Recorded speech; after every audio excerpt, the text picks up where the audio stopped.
Hey guys, Drifter here. Today I've got a video for you on iterative design, which is a topic that ties in really closely with one of my sponsors, which would be Scuff Gaming. Obviously they sponsor the video, you see the big disclaimer, and that's because today we're going to be taking a look at the iterative design of several generations of Scuff controllers, both from a player standpoint and from a manufacturing company standpoint, so that you can get an idea of the design process and the decisions that engineers have to face. So for starters, let's start off with what we will call Generation 0. This is the plain Jane Sony controller. I got this with my day one Sony PS4. You'll notice the back is smooth and simple for grips. We've got buttons on top. We've got the two sticks that you need and standard bumpers and pretty much everything that is standard for the controller because this is a standard controller.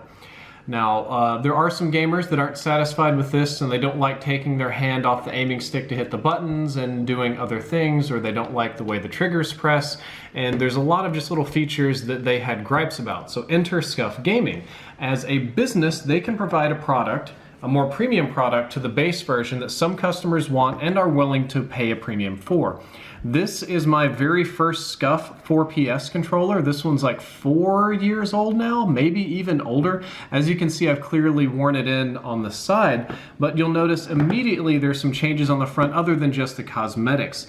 The sticks are no longer convex with a little ridge on the inside. On my particular Scuff, I chose concave or domed sticks like this.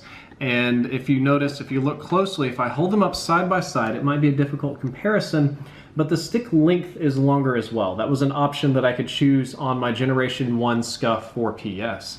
The other and most important things about the controller are really on the back side.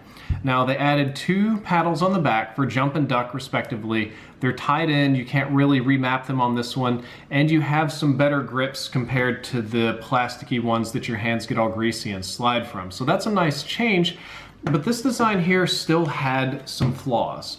Namely, because of the position of the battery. Now the battery in the plane is still a modification. Like, this controller was born as this controller and they modified it up one. Scuff was originally a modification company.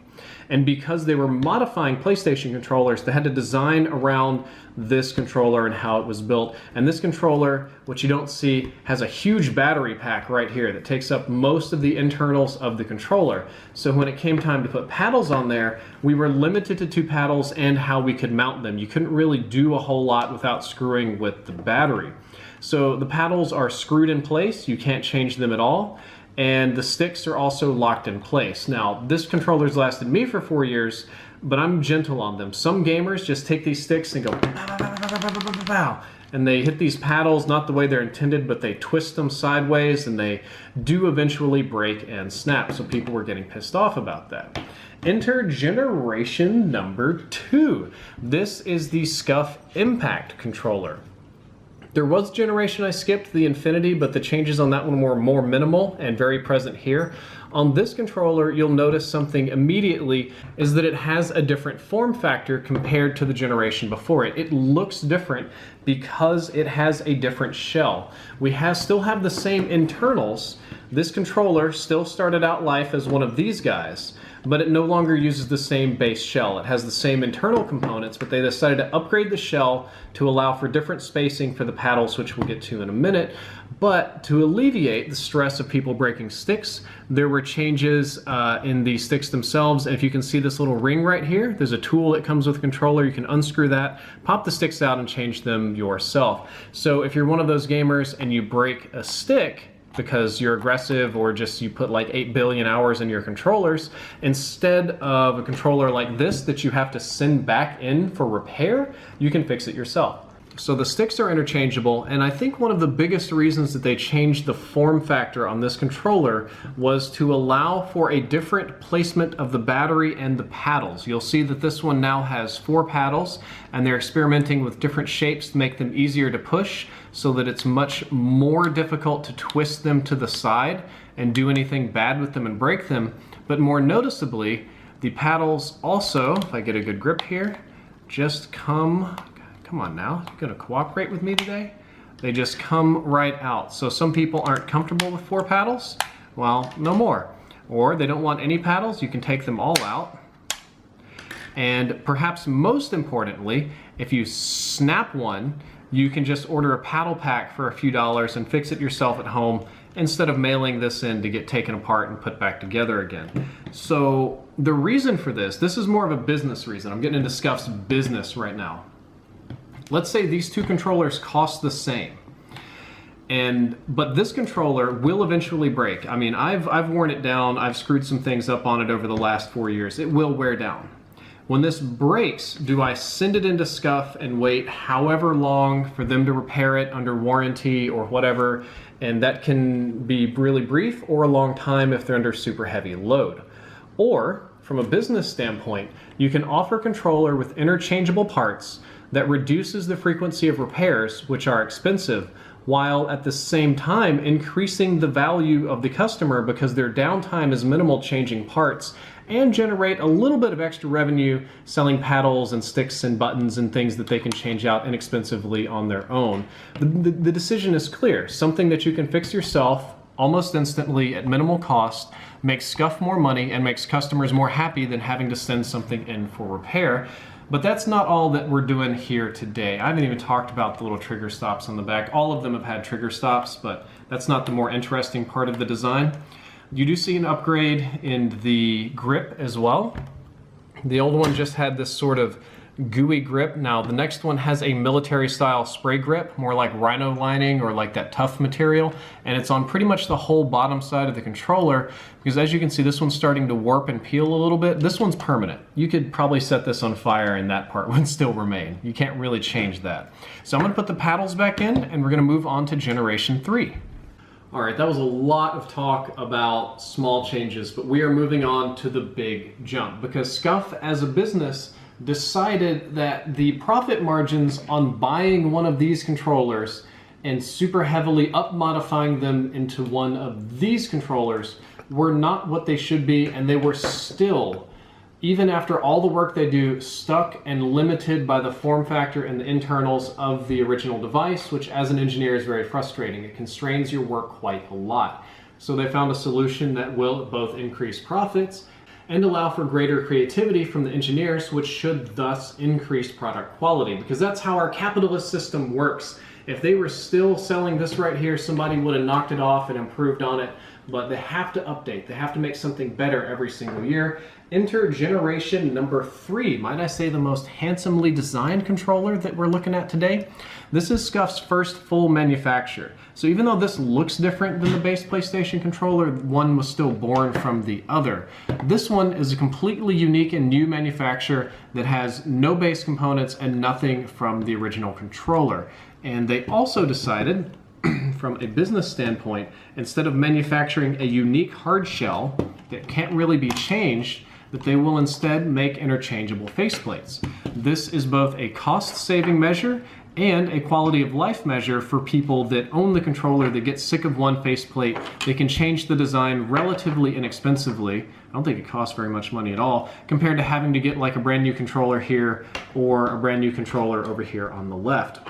On top of this, they decided that the locking mechanism on the Scuff Impact controller was a little bit complicated and people were losing the little tool that you needed to pop it out, and it wasn't as visually obvious or understood, so they decided to go with the sticks on this controller. And once you got the faceplate off, you just remove on your own and no locking mechanism is necessary. When you're fully manufacturing your own device, you have a lot more choices on what you do. You can also pop out the rumble packs on these.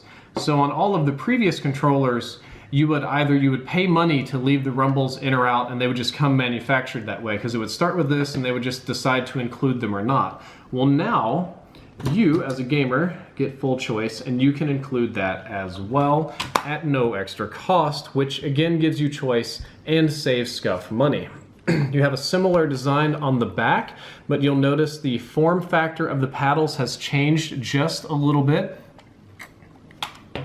See if I can hold them side by side so that we can compare. You'll notice that the outer lip on the outside is more horizontal because they learned that people were squeezing these and pulling them like triggers on the outside to hit the buttons instead of pressing them flat. And you'll notice that people were pressing these on the inside, so they decided to make these so that your fingers fit really smoothly in here. And they are, of course, if I can do this on camera the right way, oh my gosh, there we go, interchangeable. You can take these paddles out as well, which is a feature that carries over from the other one. But we ain't done yet, because iterative design is very nice. Bum bum bottom bum bum bum bum bum. You see similarities in the grip on the bottom, a lot of similarities in the bumpers here. But what you really don't see is on the side, we added extra buttons. Now these are called sacks or side action buttons or side panels. I like to think of them as being additional bumpers. So not only do we have 4 on the bottom, but we have these on the side. Because now with completely new internals that are manufactured at Scuff, you don't have to rely on this being the base model, which has a limited number of inputs. We were literally able to add more inputs here and therefore add more buttons on the side so that when you're gaming, if you're not comfortable with the paddles or if you can use your fingers faster, you can do extra things with these. Now me personally, I mapped these side panels to the D-pad, so in Apex Legends I can heal and do various things more quickly, but at the end of the day it saves me time. So, boy, that's a lot of Scuff stuff to talk about, but what you're seeing at every step along the way is a problem and a solution. I'm gonna lay these guys out kind of in order, kind of like, we'll just go this kind of crazy order right here. The problem is, this controller is plain Jane. It has its limitations and people want something better. Well, this controller is better, but should it break or fail, you have to send it back to Scuff to get fixed, and it's still just a modification of this controller. Well, this is a bigger modification, and we've got interchangeable parts, so you don't have to pay as much money to fix it, and the little accessory packs generate extra revenue for Scuff, but it still has its limitations with the battery and the bumpers and the rumble packs and all that stuff.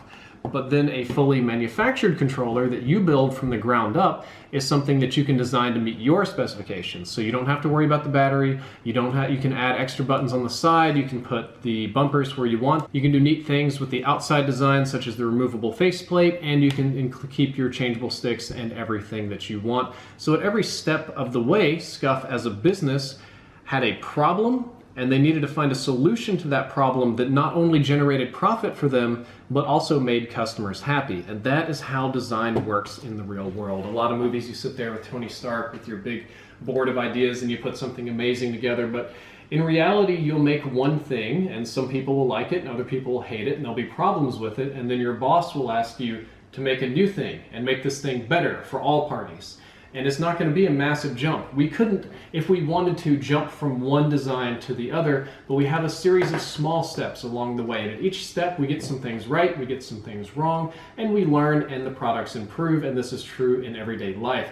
Guys, I hope that you enjoyed what was essentially a brief history of PlayStation 4 Scuff controllers. And if you enjoyed this video, you can like, favorite, and subscribe. And of course, I have my own Scuff link down there in the description. Drifter out.